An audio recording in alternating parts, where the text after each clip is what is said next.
warahmatullahi wabarakatuh. Waalaikumsalam warahmatullahi wabarakatuh. Gimana kabarnya hari ini anak-anak? Baik, Bu. Terus kamu nggak bisa sekali. Nggak bisa lakukan saja. Bismillahirrahmanirrahim. Assalamualaikum warahmatullahi wabarakatuh. Waalaikumsalam warahmatullahi wabarakatuh. Bagaimana kabarnya hari ini anak-anak? Baik, Bu. Oke, alhamdulillah karena kita masih diberikan nikmat kesempatan, nikmat kesehatan dan nikmat iman dan Islam, sehingga kita masih diberikan kesempatan untuk bertemu di pertemuan hari ini. Yang dimana hari ini kita akan membahas tentang teks eksposisi. Nah, ada 4 hal yang Ibu sebentar akan jelaskan. Yang dimana yang pertama pengertian teks eksposisi, tentang pengertian teks eksposisi. Kemudian yang kedua struktur teks eksposisi. Yang ketiga ada kaidah kebahasaan teks eksposisi. Dan yang terakhir ada jenis-jenis teks eksposisi. Nah, untuk memahami 4 tersebut, kita terlebih dahulu akan menonton sebuah video yang akan Ibu putar sekarang.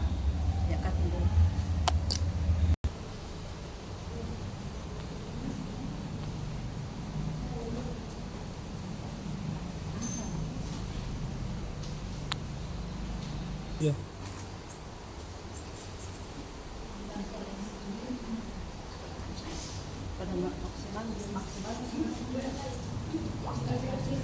Makin bisa Ibu. Oke, siap. 1, 2, 3. Assalamualaikum warahmatullahi wabarakatuh.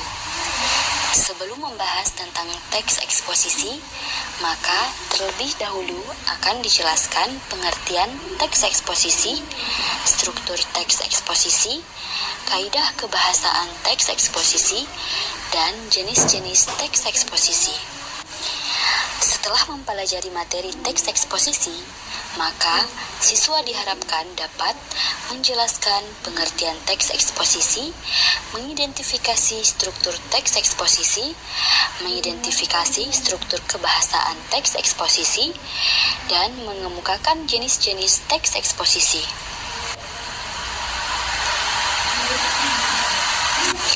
Yang pertama adalah pengertian teks eksposisi. Kata eksposisi berasal dari bahasa Latin exposition yang berarti memberitahukan, memaparkan, menjelaskan, atau menguraikan. Eksposisi merupakan paparan yang bertujuan. Terdapat 3 struktur teks eksposisi. 1, 2, 3. Yaitu yang pertama, pendahuluan, yang kedua, tubuh eksposisi, dan yang ketiga, kesimpulan.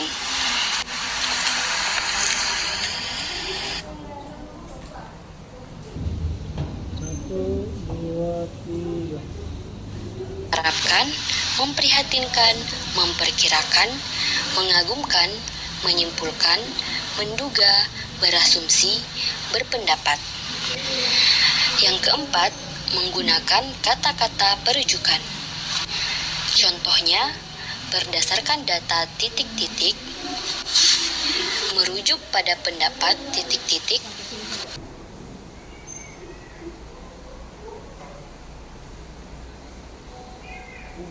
Tiga. Oke anak-anak, jadi kita tadi sudah melihat suatu video yang dimana merupakan tentang teks eksposisi. Nah, sebagai kesimpulan, teks eksposisi itu pada umumnya adalah untuk menyajikan sebuah gagasan yang dimana dikaji oleh pembicara maupun penulis sesuai dengan sudut pandangnya masing-masing. Nah, untuk langkah selanjutnya ada langkah-langkah yang dapat dilakukan siswa dalam pembelajaran menulis teks eksposisi, yang dimana kali ini kita akan menggunakan model discovery learning, yang dimana yang pertama tentang menyajikan pertanyaan atau masalah. Nah, kita seringkali mendengarkan atau membaca seseorang menyampaikan argumentasinya dalam menanggapi sebuah pertanyaan. Nah, di sini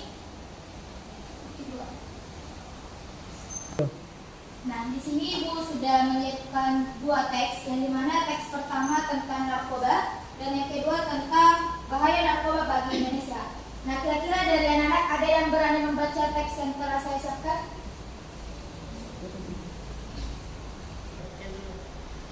Oke, jadi siapa yang berani nih? Oke, jadi siapa yang berani di antara kalian anak-anak? Oke, berikan dulu aplaus buat teman-teman buat Tiga. Oke, siapa yang berani di antara kalian anak-anak? Oke, berikan dulu aplaus buat temannya yang telah berani untuk membaca teks yang telah saya paparkan.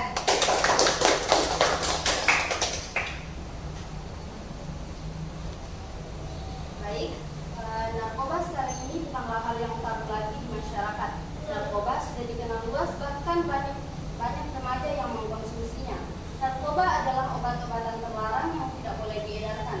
Narkoba merupakan singkatan dari narkotika, psikotropika, dan obat terlarang. Selain narkoba, istilah lain yang diperkenalkan khususnya oleh Kementerian Kesehatan Republik Indonesia adalah NAFSA, yang merupakan singkatan dari narkotika, psikotropika, dan zat adiktif. Oke. Oke, jadi itulah tadi teks berita.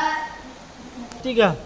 Oke anak-anak, jadi itu tadi teks tentang narkoba. Selanjutnya yang ini teks kedua, yakni tentang bahaya narkoba bagi Indonesia. Nah, jadi dari antara anak-anak siapa yang berani untuk membaca teks yang kedua? Oke, berikan dulu aplaus untuk teman yang berani.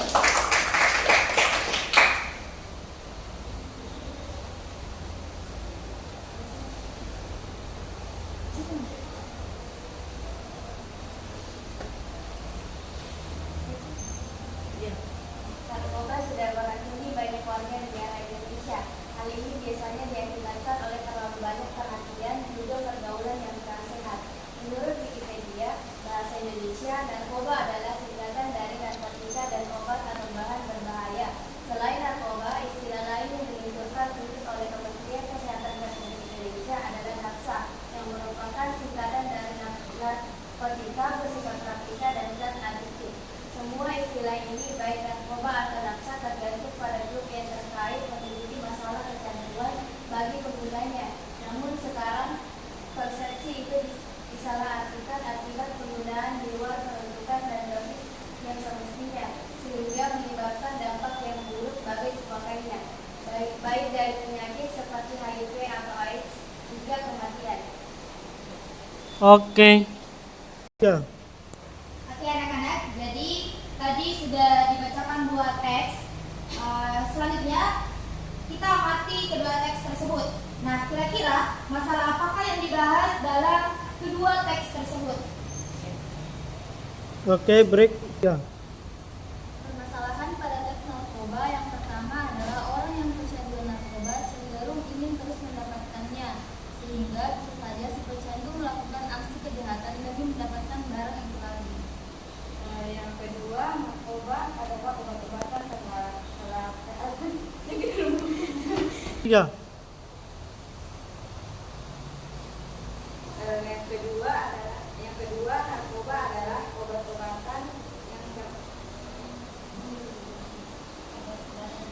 Yang kedua, narkoba adalah obat-obatan yang terlarang yang tidak boleh diedarkan. Yang ketiga, bahaya narkoba yang pertama adalah menurunkan kesadaran yang dapat berujung pada hilang ingatan. Hal tersebut dikarenakan narkoba dapat mengakibatkan efek sedatif seperti kebingungan, hilang ingatan, perubahan perilaku, tingkat kesadaran menurun, dan koordinasi tubuh terganggu. Oke. Tiga. Oke anak-anak, yang kedua yakni model pembelajaran discovery learning, yakni yang kedua identifikasi masalah atau problem statement. Setelah kita memahami makna kedua teks tadi, selanjutnya kita akan diskusikan dengan teman kelompoknya kalian untuk menemukan informasi penting mengenai bahaya narkoba. Begitu pula dengan kelompok lain agar menyampaikan temuannya terkait dengan argumen yang akan disampaikan. Oke, jeda.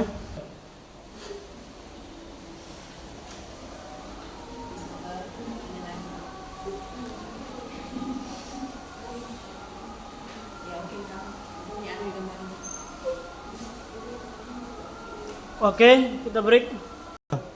Oke anak-anak, langkah selanjutnya silakan kalian tulis temuan kalian tentang permasalahan yang terdapat pada teks pertama dan teks kedua. Permasalahan berdasarkan hasil temuan kelompok 3 yaitu tentang narkoba. Yang pertama, kecanduan narkoba cenderung ingin terus mendapatkannya sehingga bisa saja si pecandu melakukan aksi kejahatan demi mendapatkan barang itu lagi. Yang kedua, narkoba adalah obat-obat terlarang yang tidak boleh diedarkan. Yang ketiga, bahaya narkoba yang pertama adalah menurunkan kesadaran yang dapat berujung pada hilang ingatan. Hal tersebut dikarenakan narkoba dapat mengakibatkan efek sedatif seperti kebingungan, hilang ingatan, perubahan perilaku, tingkat kesadaran menurun, dan koordinasi tubuh terganggu. Oke, cut. Ya. Oke anak-anak, selanjutnya setelah kita menemukan permasalahan yang terdapat pada teks pertama dan teks kedua, selanjutnya kita akan menuliskan hasil temuan kalian secara berkelompok, yang dimana tentang pendapat pembicara tentang kalian, yakni tentang narkoba. Oke. Oke anak-anak, jadi model pembelajaran discover learning yang ketiga yakni pengumpulan data. Langkah selanjutnya adalah mengumpulkan data dari berbagai sumber, yakni wawancara, observasi, buku, web, dan sumber lainnya. Nah, terkait argumen yang disampaikan pada kedua teks tadi, untuk membuktikan jawaban sementara, silakan anak-anak tuliskan temuan kalian berdasarkan kelompok masing-masing. Kaidah kebahasaan teks eksposisi, istilah narkotika, di mana maknanya itu adalah zat atau obat baik yang bersifat alamiah, sintesis maupun semi sintesis yang menimbulkan efek penurunan kesadaran, halusinasi, serta daya rangsang. Kedua itu psikotropika, maknanya zat atau obat yang bekerja menurunkan fungsi otak serta merangsang susunan syaraf pusat sehingga menimbulkan reaksi berupa halusinasi, ilusi, gangguan cara berpikir, perubahan perasaan yang tiba-tiba, dan menimbulkan rasa kecanduan pada pemakainya. Ya. Oke anak-anak, jadi yang keempat yakni model pembelajaran discover learning, yakni pengolahan data, yang dimana setelah kalian mengumpulkan data, kalian selanjutnya akan menganalisis hasil temuan kalian dengan membuktikan permasalahan-permasalahan yang ditemukan melalui tayangan video. Jadi bukan memberikan tayangan video berikut ini. Warahmatullahi wabarakatuh. Sebelum menyaksikan video tentang teks eksposisi, lebih dahulu kamu harus mencatat tujuan yang diharapkan setelah menyaksikan video berikut, yaitu membedakan fakta dan opini dalam teks eksposisi. Hukuman mati bagi gembong narkoba. Indonesia termasuk negara darurat narkoba. Narkoba di negara Indonesia sudah sangat meresahkan. Bahkan ke pelosok-pelosok daerah sudah membuat masyarakat resah. Anak remaja sebagai bahwa negara Indonesia ingin memperlihatkan kepada dunia internasional akan serius memberantas narkoba.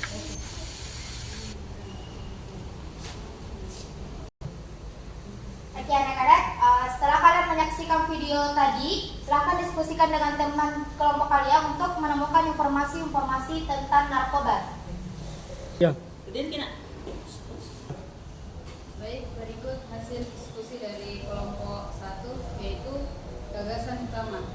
Indonesia termasuk negara darurat narkoba. Faktanya, narkoba di negara Indonesia sudah sangat meresahkan, bahkan pelosok-pelosok daerah sudah membuat masyarakat resah. Pemerintah berharap agar hukuman para pemakai narkoba dengan hukuman yang setimpal dan bom narkoba dengan hukuman mati. Ya. Oke anak-anak, jadi model pembelajaran discover learning yang kelima yakni pembuktian atau verification. Nah, selanjutnya setiap siswa dalam satu kelompok agar yang pertama, salah seorang siswa mencari informasi mengenai narkoba dan bahaya narkoba bagi Indonesia di perpustakaan.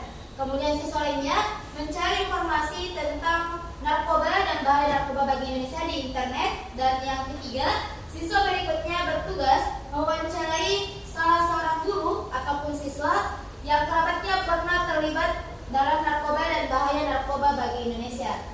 Nah, setelah anak-anak menemukan informasi dari berbagai sumber, selanjutnya silakan analisis informasi dan menuliskan temuan analisis tersebut. Oke. Baiklah, berdasarkan informasi yang telah kami temukan dari perpustakaan, yang pertama, narkoba berisiko bagi pengguna, dan yang kedua, penyalahgunaan narkoba sudah hampir tidak bisa lagi dicegah. Ya, berdasarkan informasi yang kami temukan dari internet, yaitu yang pertama, efek narkoba bukan hanya bikin kecanduan. Yang kedua, pemakai narkoba mengakibatkan penurunan kesadaran bahkan hilang ingatan. Baik, saya dari kelompok 3 akan berdasarkan hasil wawancara dari kelompok 3, informasi yang akan dapat, yang pertama adalah narkoba sangat berbahaya, yang kedua narkoba tidak boleh dikonsumsi. Ya.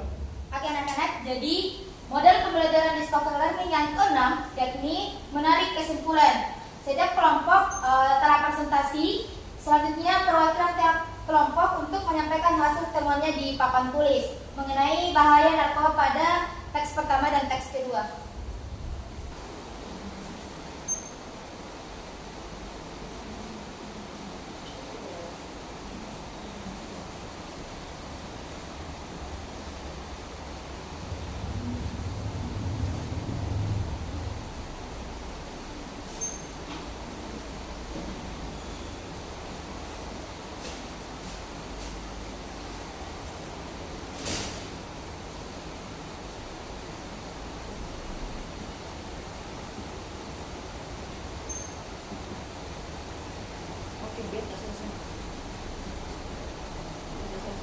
Ya.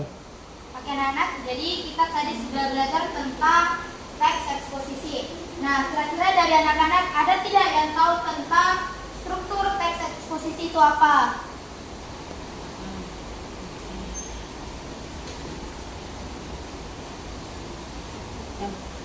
Ya.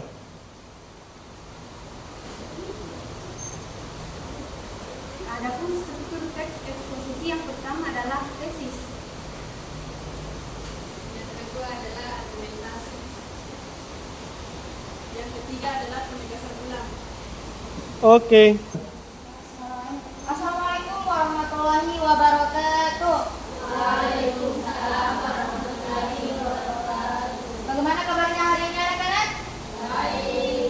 Apakah kalian sudah siap belajar? Iya. Oke, jadi hari ini kita akan belajar tentang teks eksposisi, yakni menelaah struktur dan teks kebahasaan teks eksposisi.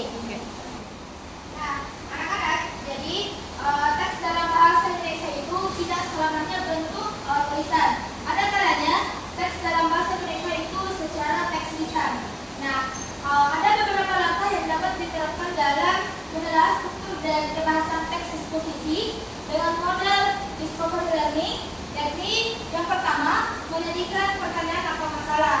Nah, di sini kita akan membaca atau melihat seseorang untuk menyampaikan gagasannya dari berbagai sumber, misalnya artikel, koran, majalah, web, dan lain-lainnya.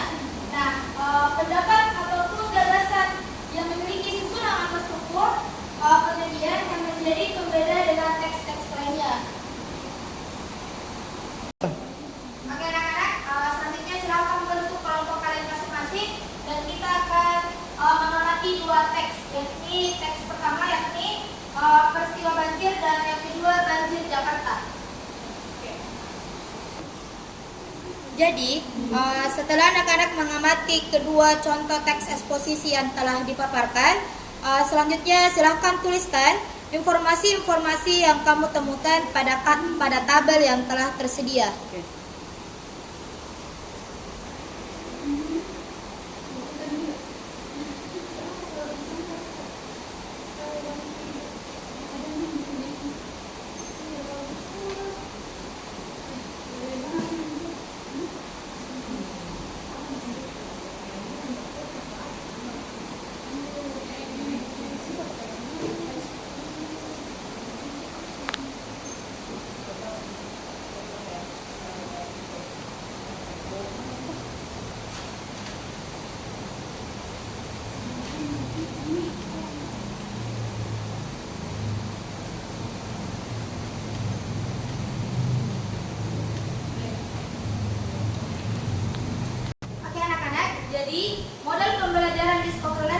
kedua, yakni identifikasi masalah. Nah, setelah menemukan informasi dan perbedaan isi dan struktur teks eksposisi pada kedua teks tersebut bersama teman-teman kelompok kalian, selanjutnya adalah mengidentifikasi masalah dalam teks pertama dan teks kedua tentang mengenai struktur teks eksposisi. Jadi silakan tuliskan hasil identifikasi kalian pada tabel yang telah tersedia.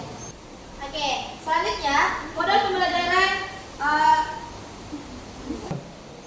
Jadi model pembelajaran discover learning yang ketiga, yakni pengumpulan data. Nah, setelah kalian menemukan hasil identifikasi berdasarkan hasil diskusi kelompok, maka selanjutnya adalah mengumpulkan data dari berbagai sumber, yakni perpustakaan, web, atau wawancara dengan guru atau teman yang pernah terdampak banjir mengenai struktur teks eksposisi yang telah diberikan. Nah, selanjutnya analisislah struktur teks eksposisi pada peristiwa banjir yang teks pertama dan yang kedua banjir Jakarta yang terletak pada teks kedua pada tabel berikut.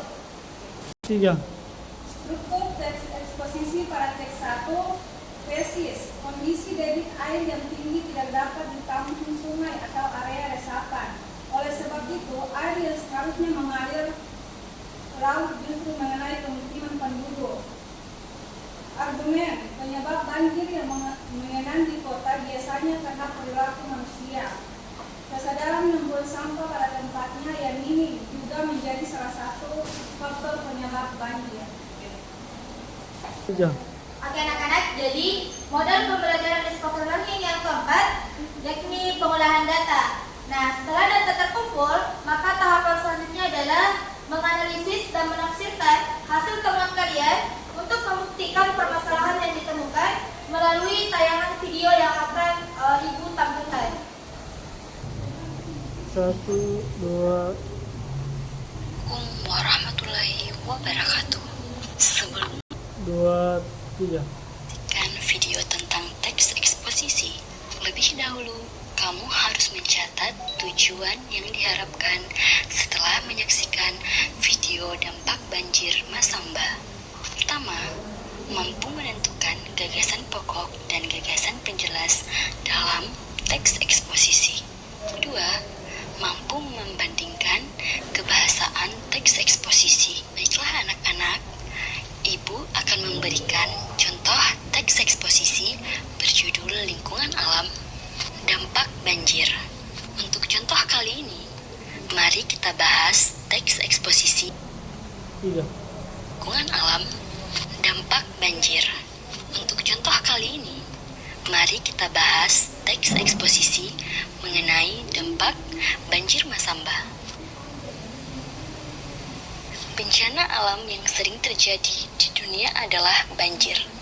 Bahkan, berdasarkan data dari Perserikatan Bangsa-Bangsa (PBB), banjir berada di peringkat pertama yang paling sering terjadi pada tahun 1995 sampai 1915.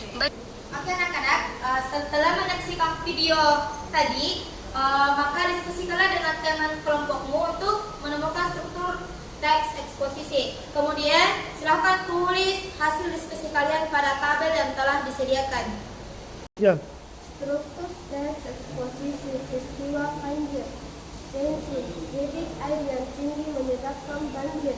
Argumentasi, banjir terjadi karena ulah manusia menebang pohon dan drainase yang tersumbat. 3. Oke anak-anak, jadi model pembelajaran discover learning yang kelima, yakni pembuktian. Nah, setiap siswa dalam satu kelompok ada yang pertama mencari informasi mengenai peristiwa banjir di perpustakaan. Kemudian yang kedua, mencari informasi tentang peristiwa banjir di internet. Dan yang ketiga, wawancara salah seorang guru atau siswa yang kerabatnya pernah mengalami peristiwa banjir. Nah, setelah kamu menemukan informasi dari berbagai sumber, selanjutnya adalah menganalisis struktur teks eksposisi, kemudian tuliskan teman-teman kalian mengenai peristiwa banjir di tabel yang telah disediakan. Terima kasih, baiklah. Berdasarkan hasil temuan kami dalam perpustakaan tentang peristiwa banjir mengenai tesis. Banjir merugikan masyarakat, merugikan manusia karena dampaknya di berbagai aspek kehidupan. Adapun argumentasi, banjir bandang tersebut telah merusak 219 hektar lahan pertanian dan 241 hektar lahan perkebunan. Selain itu, juga merusak 61 unit usaha mikro dan usaha perbengkelan sebanyak 4 unit. Dan argumentasi, ada juga kerusakan pada fasilitas pendidikan sebanyak 9 unit, rumah warga sebanyak 4.202 unit. Oke anak-anak, jadi model pembelajaran discovery learning yang keenam yakni menarik kesimpulan. Nah, di sini setiap perwakilan kelompok akan menyampaikan hasil temuannya dan kelompok yang lainnya akan menanggapinya. Ya. Oke anak-anak, jadi itulah tadi tahapan-tahapan dalam metode pembelajaran discovery learning. Nah, selanjutnya Ibu akan berikan tugas, yakni yang pertama, identifikasilah kata sifat pada video dampak banjir Masamba.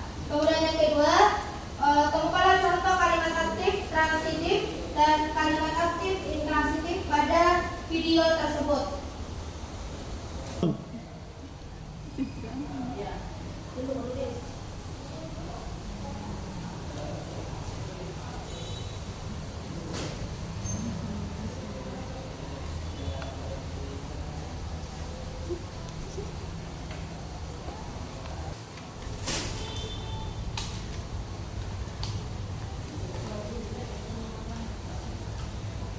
Ya.